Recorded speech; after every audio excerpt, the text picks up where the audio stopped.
Hi, everyone. Welcome to Chapter 5, Probability Distributions.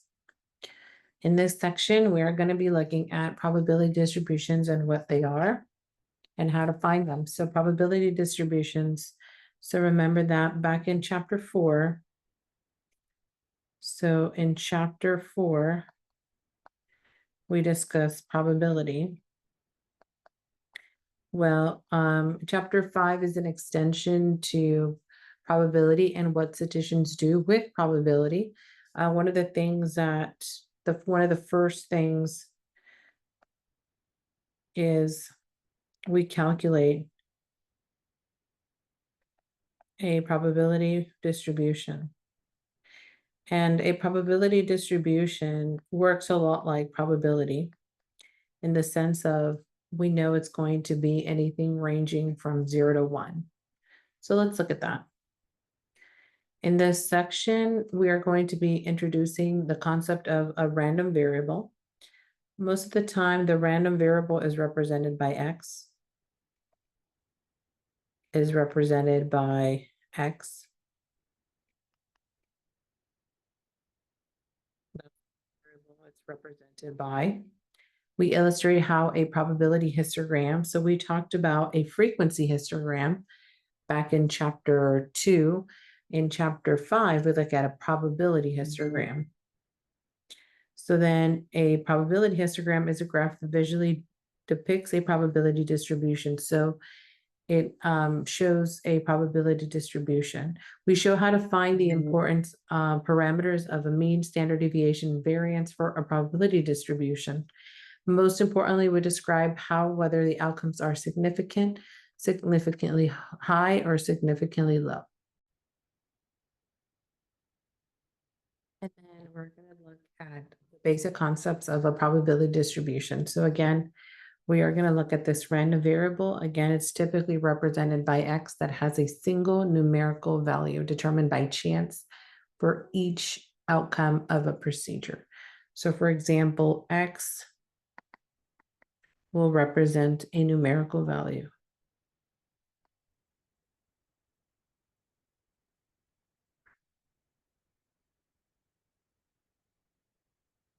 Now, what is the probability distribution? A probability distribution is a description that gives the probability for each value of the random variable. It's often expressed in the format of a table, formula, or graph. So then what we're going to do is this probability distribution, we can represent it as a table, a formula, or a graph. Very similar to a frequency distribution. Because remember, in a frequency distribution, we also saw a table. There was also a formula, and we had a frequency distribution, a graph, which was a histogram. So very similar. Now, we're going to have a discrete random variable. So what is a discrete random variable? A discrete random variable has a collection of values that is finite. Remember, we talked about discrete. So we saw, where else did we see discrete? A discrete variable we saw back in, I believe, Chapter 1, when we were looking at what's continuous and what's discrete. Remember, discrete, it's something that is countable. So remember that we saw a discrete variable back in Chapter 1, which means it has a collection of values that it's finite or countable. So what does that mean? We are able to count the number of tosses of a coin before obtaining the heads.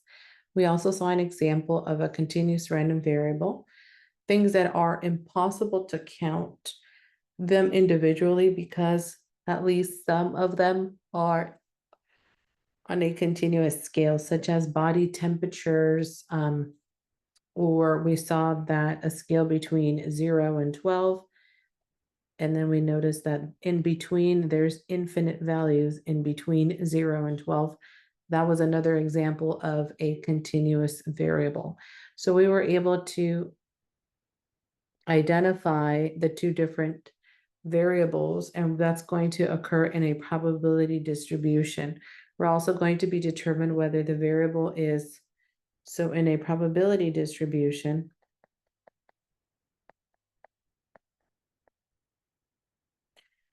we will determine if the variable is continuous or is it discrete. Let me go back. So we want to be able to determine what type of variable it is, what type of random variable. Now, to begin the probability distribution requirements, we are going to do the following. Every probability distribution must satisfy each of the three requirements. First of all, it must be a numerical value, not categorical. So again, what I mean by numerical would be a quantitative data. That's what we're doing. We're doing a quantitative data.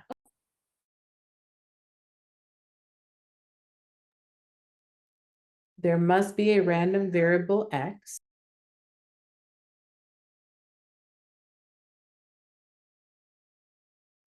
And its number of values are associated with corresponding probabilities.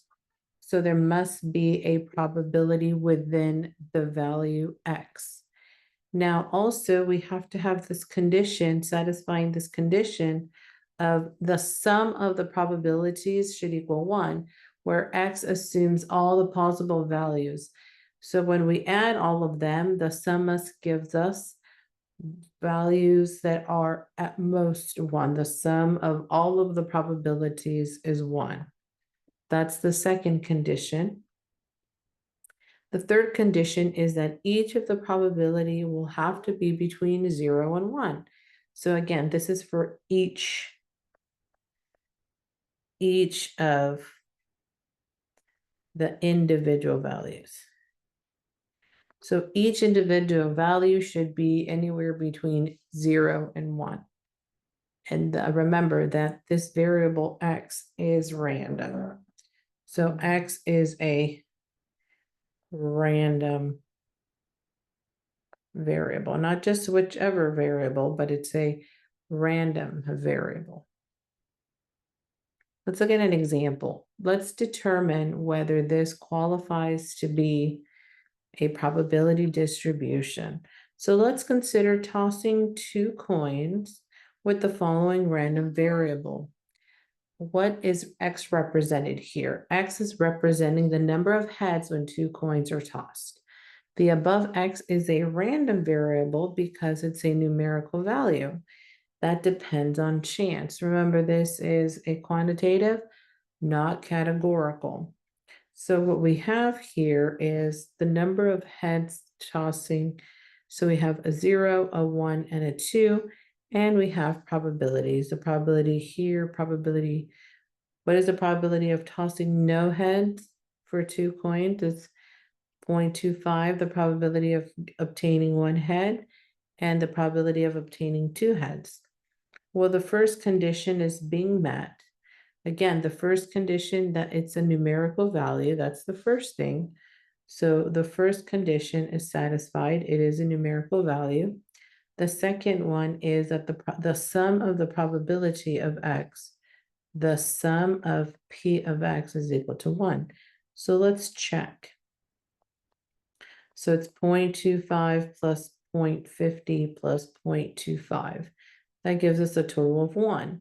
That satisfies. And step 3 is that each value, each P of X is in between 1 and 0. So each P of X must be between 0 and 1. Well, is it? Yes. When the probability is 0, I have 0.25, which is in between, 0.50, which is in between, 0.25, which is in between. So all of those 3 conditions have been met. Therefore, I am able to do a probability distribution with this information. So that's what they do here. The variable is a numerical. The sum and each of the P of X is between 0 and 1. Now, the next thing we want to do is we want to determine if this is a discrete. So is X discrete or continuous? If that random variable, what is it? Is it a discrete distribution or is it a continuous distribution?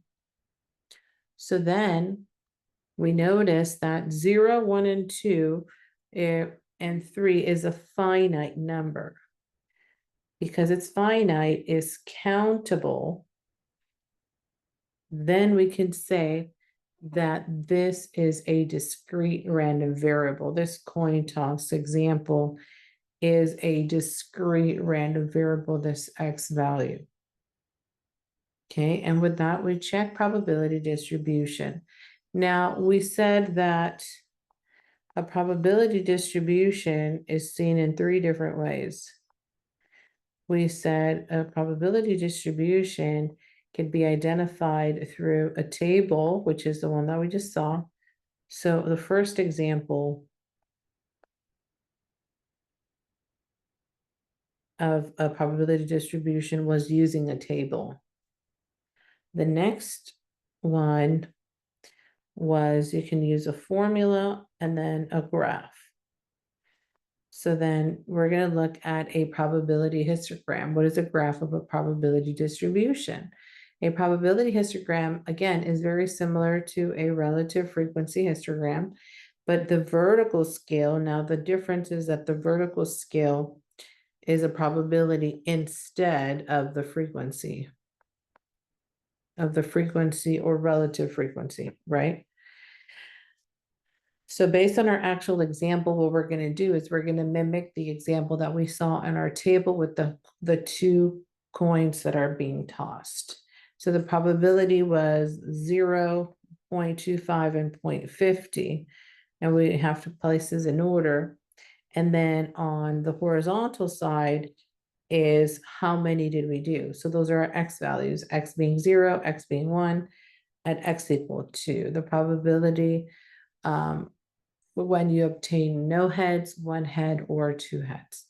The 0 head was 0.25, 1 head was a half, which is this middle one, and then 2 heads was again 0.25. So then here we have a probability distribution and a histogram. Of course, that's represented by the data of the number of heads when 2 coins are tossed. Okay, so far we've seen a probability distribution through a table and through a probability histogram. Now the third one, in this case, they're backward in order. The formula that we have is a probability distribution can also be in the form of a formula. Let's consider this formula. The P of X is equal to 1 over 2 times 2 minus X factorial X factorial, where remember the value of X varies 0, 1, or 2. So we can substitute what happens when P of 0, what happens with P of 1, and P of 2. So when we use P of 0, we're going to let X be 0 because that's the value it's taking. And we're going to say, okay, well, that's 1 over 2 times 2 minus 0 factorial, 0 factorial. What was 0 factorial? Hopefully you guys remember that 0 factorial is 1. And we saw that in counting back in section 4.4 when we were looking at counting principles when we saw factorials. So we have 1 over 2 times 2 factorial times 1 because 0 factorial is 1. So we have 1 times 2 factorial. Well, 2 factorial is 2 times 1, so we have 1/4, which is 0.25. And that satisfies the P's of 0. Now we're going to do the same thing with P of 1 and P of 2. So P of 1 is going to be 1 over 2 times 2 minus 1 factorial, 1 factorial. And then we say, okay, well, that's 1 times 2, 1 factorial, 1 factorial. which is a half, which is 0.5. And that matches on what we have. And similarly, P of 2, you would also get 0.25. So you guys can check that one and substitute it into the formula. Let's look at another example. Let's look at example 2, a job interview mistakes. So here we are going to have hiring managers were asked to identify the biggest mistake that job applicants made during an interview, and the table below is based on their responses on the data of a DECO survey. Does the table below describe a probability distribution? Yes or no?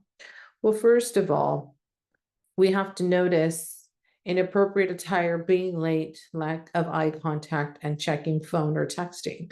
Well, is that, first of all, is that a numerical value? And our answer is no, because we can say the first mistake that this is making is that we're looking at a categorical thing and not a numerical thing. So it automatically fails. We don't have to continue. And you could say, okay, so it fails to pass the first one. And you're going to say, oh, well, also the sum is above 1. True. So it actually fails 1 and 2. But the first one it fails is that X is not a numerical value. It's a categorical. So the table violates the first requirement because X is not a numerical, but random variable. The values of X are categorical, not numbers. The second one is that the table also violates the second requirement, which is that the sum of all the probabilities should be 1 and not 1.57. And then the last requirement is because the 3 requirements are not satisfied, we conclude that the table does not describe a probability distribution. As soon as you saw the first one, you could just say, no, it's not a probability distribution because it fails the first requirement. So since it fails the first requirement, then you can skip the other 2. Now let's look at parameters of the probability distributions. Remember, parameter is associated with the word population. Remember, with a probability distribution, we have a description of a population instead of a sample. So the values of the mean, standard deviation, and variance are parameters, not statistics. Okay. So the mean, variance, and standard deviation of a discrete probability distribution can be found using the following formulas. And then they are. Okay. So the mean, or M, remember, we're looking for a parameter of a probability. That means we're associated with a population, not a sample. So this would not be a statistic. So the mean, or mu, for a probability distribution is the sum of the product of X times the probability of X. The variance, or sigma squared, a lowercase sigma squared, for a probability distribution would be the sum of X minus mu squared times the probability of X. We have 2 different formulas, whichever one is easier. So we have finding the mean and the variance. And remember that the standard deviation is actually going to be the square root of the variance.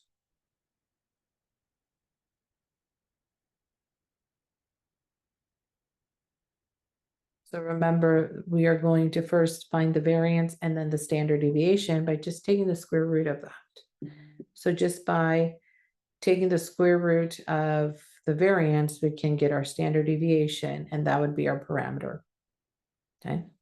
Let's talk about an expected value. The expected value of a discrete random variable X is denoted by the variable E, and it's the mean value of the outcome. So actually the expected value and the mean are actually the same.